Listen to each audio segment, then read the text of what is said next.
नमस्कार, आपका हमारे न्यूज़ चैनल UK24 न्यूज़ में स्वागत है।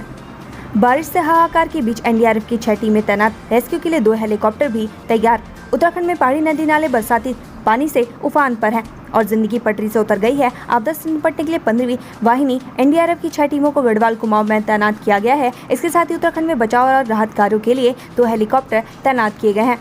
गन्ना किसानों से मिले कैबिनेट मंत्री सौरभ बहुगुणा, संवाद कार्यक्रम में सुनी समस्याएं। गन्ना विकास एवं चीनी उद्योग मंत्री सौरभ बहुगुणा ने रुद्रपुर में प्रगतिशील किसानों को सम्मानित किया, साथ ही उनकी समस्याओं को भी सुना। मंत्री सौरभ बहुगुणा ने गन्ना किसानों को आश्वासन दिया कि जल्द से जल्द उनकी समस्याओं का हल निकाल दिया जाएगा। मसूरी में अतिक्रमण पर फिर गरजा बुलडोजर, एसडीएम से हुई तीखी नोकझोंक। मसूरी में अतिक्रमण कार्यों पर एसडीएम ने कार्रवाई किया। प्रशासन के चिन्हीकरण के बाद मसूरी माल रोड, मसूरी घंटाघर और गांधी चौक के अतिक्रमण कार्यों पर पीले पंजे की कार्रवाई की गई। वहीं अतिक्रमणकारियों और एसडीएम की तीखी नोकझोंक भी हुई।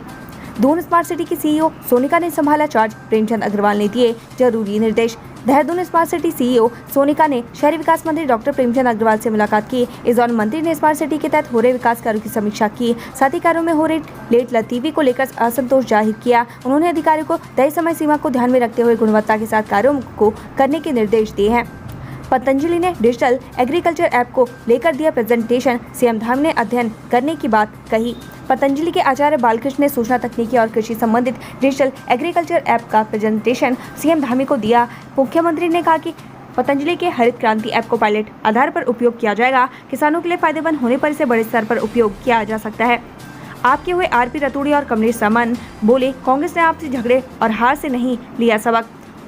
उत्तराखंड कांग्रेस में सब कुछ सही नहीं चल रहा है। नेताओं में आपसी झगड़े के कारण पार्टी बिगड़ती जा रही है और बार बार उसे चुनाव में हार का सामना करना पड़ रहा है। वरिष्ठ और पुराने नेताओं की अनदेखी की जा रही है। वहीं सभी आरोप कांग्रेस के पूर्व वरिष्ठ नेता आरपी रतूड़ी ने लगाए हैं, जो अब आम आदमी पार्टी में शामिल हो गए हैं।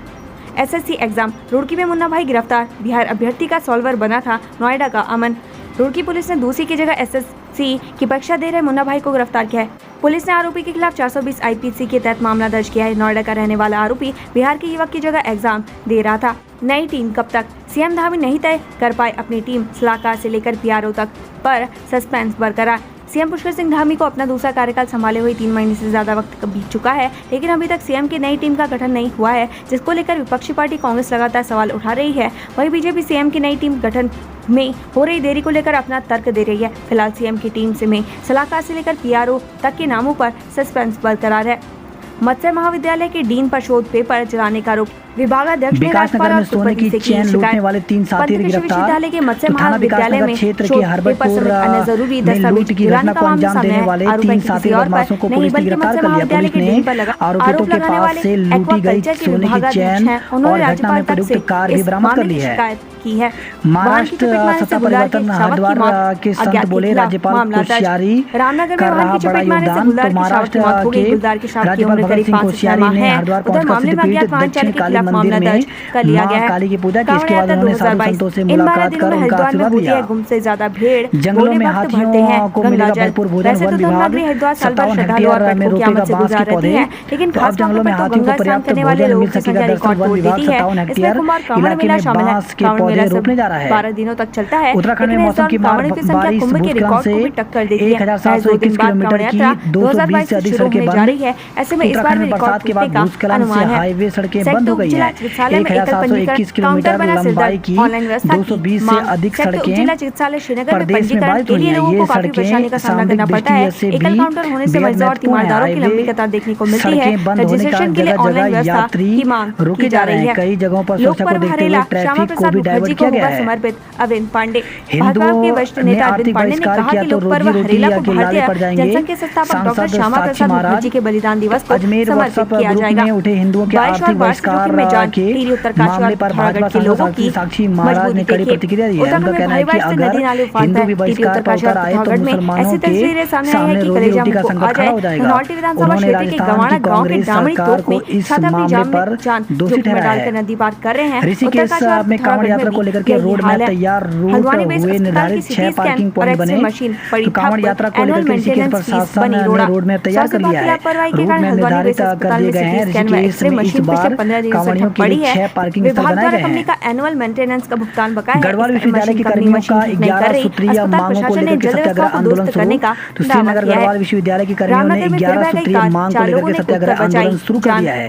कर्मियों ने बाह पर काली पट्टी बांधकर मांगों का समाधान न होने पर विरोध जताया। कर्मियों ने धरना प्रदर्शन करने का अनशन और अनशन की चेतावनी दी है। 9 लोगों की जान चली गई थी। उत्तराखंड भाजपा मुख्यालय पर पार्टी की महत्वपूर्ण बैठक, आगामी रणनीति पर चर्चा। तो भाजपा प्रदेश मुख्यालय में सोमवार को पार्टी पदाधिकारियों की महत्वपूर्ण बैठक हुई।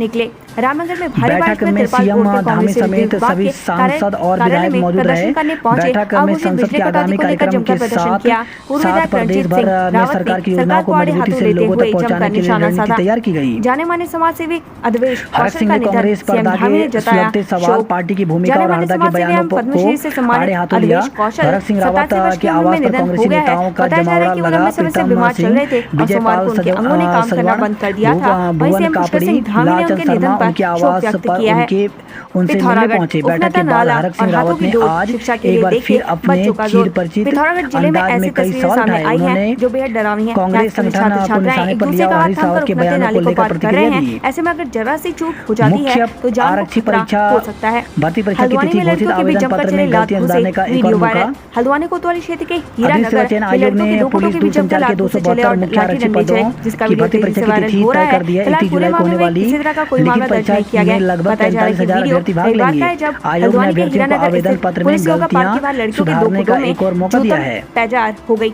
डंडों से लैस लड़कियों के एक गुट ने एक दूसरे को जमकर पीटा और देखने वालों ने न सिर्फ जमकर ठाके लगाए बल्कि वीडियो बनाकर सोशल मीडिया पर वायरल कर दिया। एसपी सिटी हरबंस सिंह का कहना है कि वायरल वीडियो में दिख रहे लोगों की पहचान की जा रही है। पहचान के बाद उनके खिलाफ कानूनी कार्रवाई की जाएगी।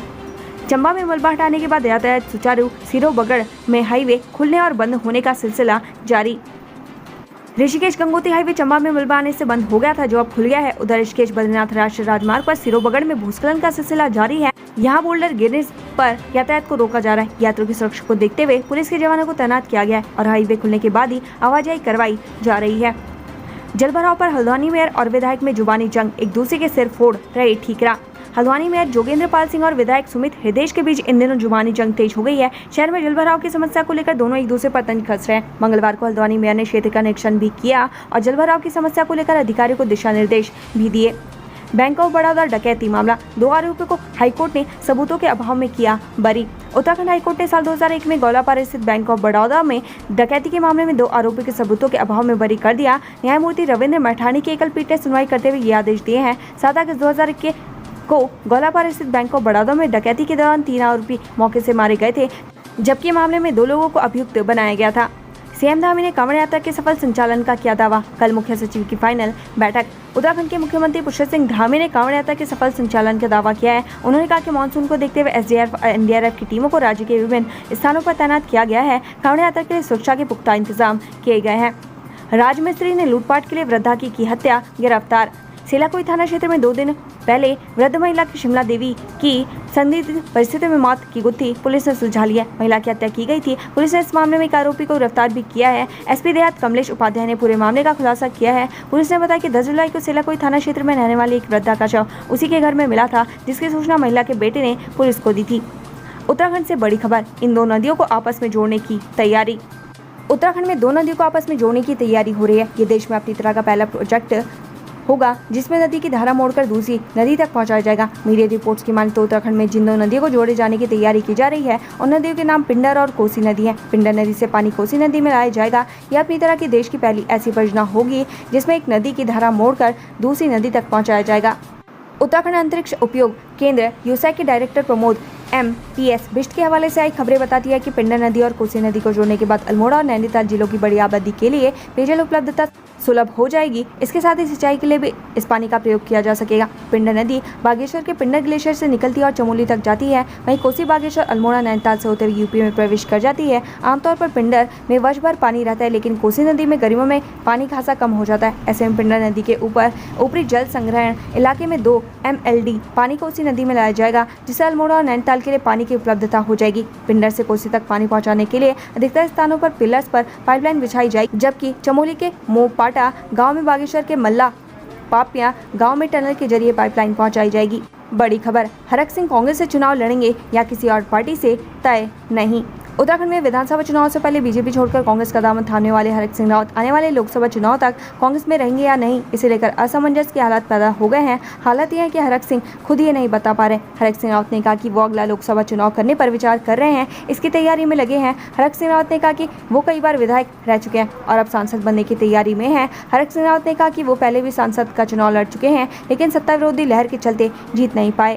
जब हरक सिंह रावत से ये पूछा गया कि वो कहां और किस पार्टी से चुनाव लड़ेंगे, इस सवाल के जवाब में हरक सिंह रावत ने कुछ भी स्पष्ट रूप से कहने की स्थिति में नहीं थे। यहां तक हरक सिंह रावत ने ये तक नहीं कहा कि अपनी मौजूदा पार्टी कांग्रेस से ही चुनाव लड़ेंगे। हरक ने कहा कि ये उस समय देखा जाएगा। ऐसे में सवाल उठना लाजमी है कि क्या हरक सिंह रावत फिर एक बार अपनी पार्टी बदलने की कोशिश में लगे हुए हैं, इसलिए वो इस संबंध में कुछ भी स्पष्ट बोलने से बचे हैं। दून के बाद हरिद्वार में लगा कांग्रेस नेताओं का सियासी संगम, हलचल फिर से तेज। हरिद्वार में जयराम आश्रम के पीठाधीश और ब्रह्मस्वरूप ब्रह्मचारी से कांग्रेस नेताओं ने मुलाकात की है। हालांकि कांग्रेस नेताओं ने हरिद्वार दौरे को राजनीतिक उद्देश्य से नकारा है, लेकिन 24 घंटे पहले देहरादून में हरक सिंह रावत के घर पर बैठक और फिर अचानक हरिद्वार दौरे ने एक बार फिर से राजनीतिक हलचल के संकेत दिए हैं। उत्तराखंड से संबंधित ऐसी खबरें पाने के लिए हमारे चैनल को लाइक व सब्सक्राइब जरूर करें। धन्यवाद।